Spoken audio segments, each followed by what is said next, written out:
Original වැටින් මුට්ටු කිසිම දෙයකට හානියක් නොවෙන්න තමයි අපි ඇදහැරලා තියෙන්නේ. මේ තමයි අපි වැඩ ඉවර කරපු NS200 බයික් එක.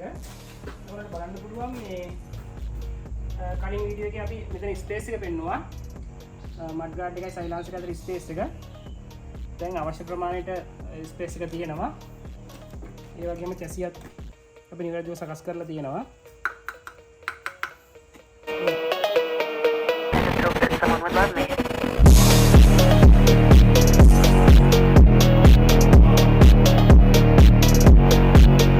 ඒ වගේම ඉස්සරහ චැසි කරය ඇද වෙලා තිබුණා. දැන් චැසි කරත් අපි කෙලින් ඇදහැරලා තියෙනවා. ඔයගලන්ට බලන්න පුළුවන් ඇලයින්මන්ට් එක. සිය. ඒ වගේම මෙතන කප් සෙට් එක පුරලා තියෙන්නේ. මේ පැත්තෙත් මේ සයිඩ් එකෙන් චැසිය පස්සට ගිහිල්ලා තියෙන්නේ. පස්සට 200 එකේ චැසිය ඇදහැරලා තියෙන්නේ. ඔයාලට බලන්න පුළුවන් කොහොමද ෆිනිෂින් එක කියලා. කිසිම තැනක කැටලොයි දාලා නැහැ.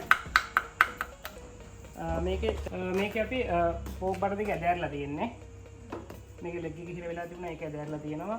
රිම් එක රීප්ලේස් කරලා තියෙනවා.